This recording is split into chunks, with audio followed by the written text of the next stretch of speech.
Little dirty secret. Are you guys ready for this? He just hangs up. I'm gonna show you how to solve that. And this is a strategy you guys could absolutely use in the future. The terrain allows for it. Do this. Big day on the farm. We are prepping all of our fall plots. We're burning them, disking them, and we are planting them tomorrow. All right, go. Get out. Okay. I have... See what the old plot was, he obviously expanded, like... Why? Why did that happen? No, I wanted this exactly the same. I never changed it since last year. This sucks because now my entire access is f***ed because they bed down right over here. Here, guys, you can see what we're dealing with here. So, all of this is not supposed to be sprayed. This is supposed to be sprayed. Kind of see where the old line of the food plot was. And then this is supposed to look like that. This is gonna continue to get much taller. So this is a serious problem. It's my fault. And you do stuff on the map and then you have someone else spray it and do all this stuff. I always come and I actually usually mark it. Again, I didn't do that this year and it's biting me in a lot. This is an example of it. Because last year I remapped it like this whenever we were here, but then I didn't change it on Onyx. My guy that I had sprayed followed the map. I just screwed up. Well, this plot's gonna be sick. You can see our watering hole is really cool. It has a nice pinch. Run a camera there, capture everything. Let's get the drone up.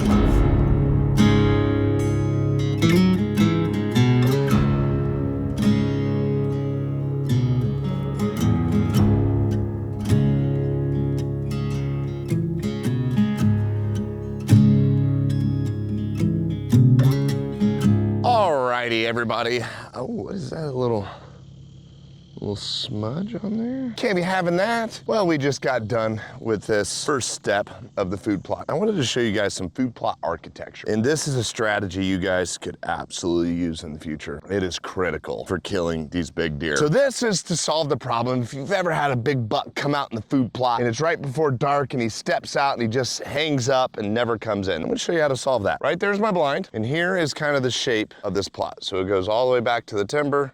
And then it's like basically a big boot. Here's what I want to show you guys. Regardless whether you're the biggest buck in town or the smallest, it doesn't matter. Your priority when you come anywhere is always going to be safety. Everyone thinks they're looking for coyotes and all that stuff, but actually it's other bucks. Because nothing is worse than coming into a field where you get your butt kicked by another buck. Even if you're the biggest buck in town, you still need to know if there's a potential issue and a threat. This is why I designed my plots like this. Buck comes into the field, first thing he does, you guys will notice when he comes in food plot, he looks around.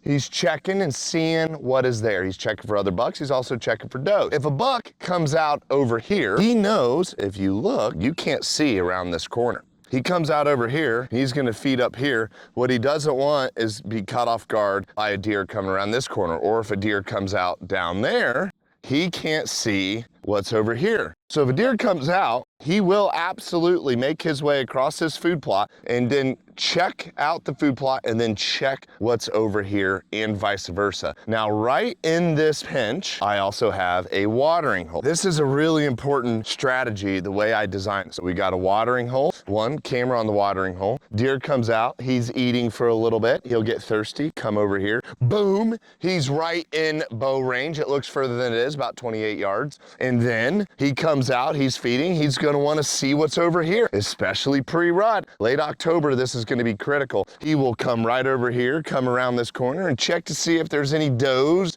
if old Sally had came into the plot and vice versa. When you guys set up your spots, if the terrain allows for it, do this. Set it up to where the deer can't see the entire plot and put a watering hole in if you can. If you don't wanna dig a big watering hole like that, deer ponds are a great resource for that. It's quick, it's fast. You can put those bad boys in. I've used those on the farm as well, and they're affordable. Uh-oh. The drone is gonna land in the grass. We can't have that. Oh, crap. Oh, darn it. Okay, hang on. I moved the truck. We gotta get this bad boy over here, hang on. Oh, crap, no. Oh, okay, oh, shit. All right, here we go. Oh, all right, we saved it. Come here. Whoa. So anyway, When you guys are designing your food plots, don't just assume if you plant it, you're gonna kill a big deer. That is just not the case. That is just not how it works. Yeah, you might get lucky, but you gotta have some pretty intelligent food plot architecture if you really wanna maximize every single food plot to kill your big deer. Having a food plot like that allows you to have a bigger food plot that's still huntable. A lot of these guys will put too big a food plot in, they see their deer, but they never get a shot at it. This is optimized perfectly for maximum tonnage, allowing you to get a big size, got a watering hole, and the deer will still likely come into bow range. That's the tip for you. All right, well, we're breezing through these plots today. This is good. Just drove to a different farm. We're going back to the 200 plot because I am convinced I'm gonna kill a 200 in this spot. I love this plot. You can see we got the fire going. We're gonna burn out all this thatch. It's gonna be great. Normally when you disc all this into the ground, it just takes forever for it to decompose. But now when you burn it, it like literally turns into like instant fertilizer. We're gonna burn all of this and then we're gonna disc it all under. You're like, oh man, I wish we could see this better. Well, lucky for you, I got a super sick drone shot going right now. I love this spot. Check out some of these bucks that was hitting this spot last year.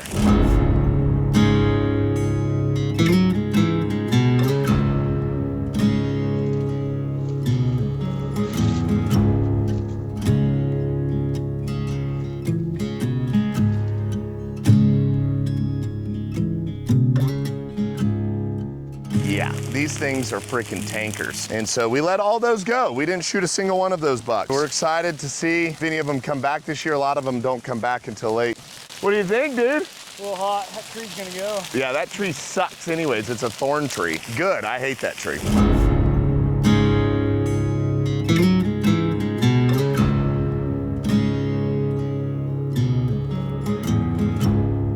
Oh yeah. I mean, you guys do understand why I let Steve run point on the flames, right? I'm doing a controlled burn. It's gonna be a light day. I said, oh Lord Jesus, it's a fire.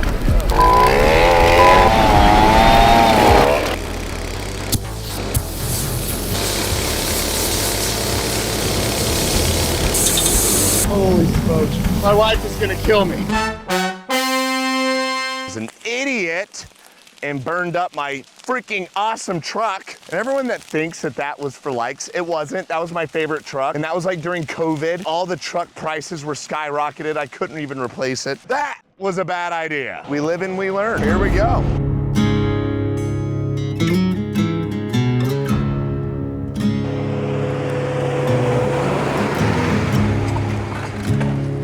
What a cool spot. Let me explain to you why this is so good. The deer all bed back over in here into this timber, but a lot of them right here. And so my access is so good, guys, so good. See, this grass right now is only about 5 feet tall. This is gonna get 8 to 10 feet tall. Burned all of this year. And a lot of grasses don't hit their stride until August. We'll put the blind in right here on this beautiful stand.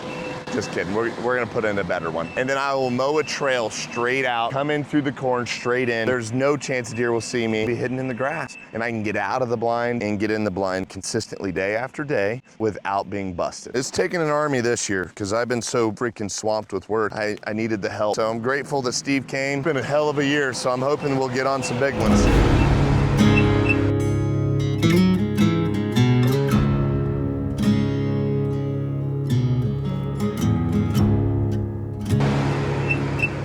This is going great. Nice and moist. Getting us into the ground a little early this year. It's August 4th, guys. I'm pretty reluctant about putting anything in before August 9th, but this year's been so wet, it's okay. And there's a reason behind this. I kind of want to explain this to you guys. Why the heck do I wait so late to plant my fall plots? Brassicas, radishes. A lot of guys, come July, they start planting their brassicas. They're making a big mistake. Yes, they will grow bigger, but bigger is not always better. Don't ask my wife. The reason is because the bigger that plant gets, the less palatable it potentially can be. Depends on the plant, depends on all kinds of stuff. But the reason I wait is because I've done this so many times. I've tried planting in July, I've tried planting in August, I've tried planting in September. If you can maximize the palatability of your food plot, it will do wonders for you guys. And so what I found by planting in August, it really does that for me. August 10th is the time frame, but I'll go as early as now. This is super early. I'm a little nervous about it, but I think it'll be okay. The maximum palatability of the plant with the brassicas, the kales, the radishes, and all of that is waiting till August to plant. And if you get enough rain, it will work, but it's a risky business, guys, because if you wait that long and it doesn't rain, you're gonna find yourself replanting and replanting and replanting, which I have done many times. But it is worth it to me because, oh my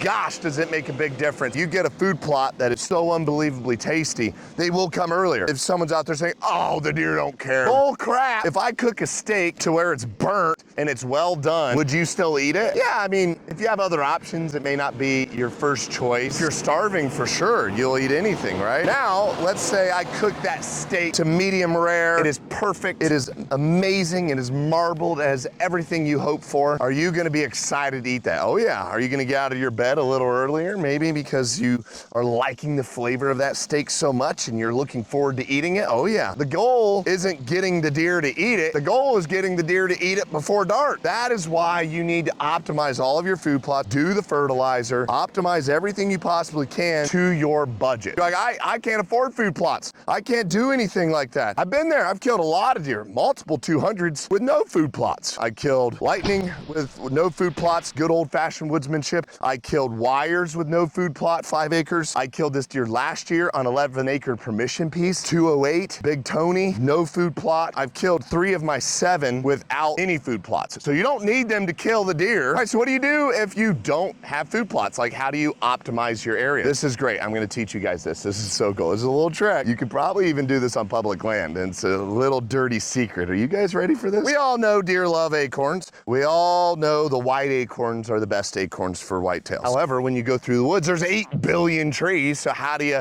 know where they're going to eat without 100 different cameras? Well, I've done this before and it works really well. You can actually take fertilizer and fertilize the tree that you want to produce the most acorns. This works. It's freaking such a little hack that you guys should do hunting public land, hunting big timber tracts, and you want a specific ridge with some white oaks on it to produce more acorns than normal. Go fertilize those trees. It is unbelievable how much more acorns those will produce, and the palatability of the acorn, I bet you, will taste better. I don't know because I've never tasted an acorn. I bet you to the deer, that sucker will taste awesome. So there you go, that's a little tip. I hope you guys are enjoying this longer form. You gotta let me know in the comments. See ya.